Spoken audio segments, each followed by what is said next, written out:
Nobody in the village of Eschenwald liked the sound of bells, not because they weren't beautiful, but because every time the bells rang, a child disappeared the next morning. And the worst part? They never found a body. Eschenwald was a small village buried deep in the Alps, where winter didn't last 3 months, it lasted 9. Nights were so quiet you could hear your own breathing. There was an unspoken rule there. No one talked about it, but everyone followed it. During the days leading up to Christmas, after sunset, no child was allowed outside. Not to play, not to throw snowballs, not even to stand on the porch. I was 10 years old back then, and like most kids, I thought it was just a story adults told to scare us. That night, snow was falling hard. The wind screamed like something alive, shaking the windows. I was sitting by the glass, waiting for Santa. My mom told me to go to bed. "Santa doesn't come if you're awake," she said. I didn't listen. Around midnight, I heard it. Ding, ding, ding. It wasn't like Santa's bells. The sound was heavier, deeper, like it came from inside the forest. Then I heard something else, something being dragged across the snow. I slowly pulled the curtain aside. At first, there was only darkness. Then, a shadow.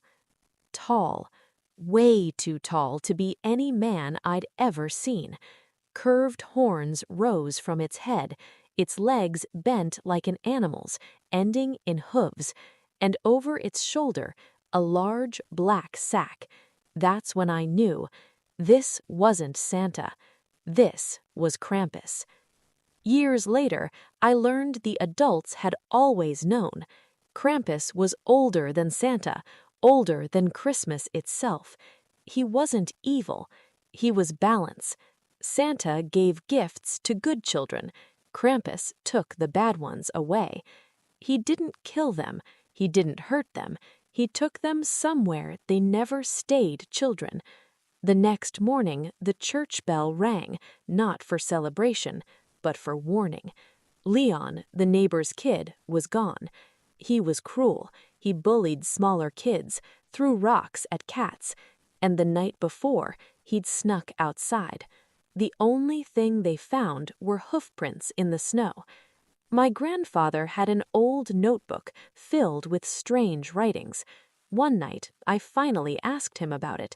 He looked at me for a long time before speaking. "Krampus comes every year," he said, "but only when children forget what fear is."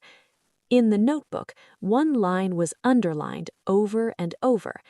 "If you hear the bells, don't breathe, don't look, and most importantly, don't answer." The next Christmas Eve, I was alone. My parents had gone to the next town. The power was out. I lit a candle. And then, ding, ding. But this time there was a voice, low, rough. "Armin." He said my name. The front door opened by itself. Cold air flooded the house. And there he was. His eyes weren't red. They were empty, black, like holes. He smiled, not a real smile, more like a crack in his face. "You weren't bad," he said, "but you saw me, and seeing is its own kind of sin." His sack moved. It was alive. Something inside it cried, whispered, made sounds that didn't belong to children anymore. "Do you want to know where Leon is?" he asked. He opened the sack.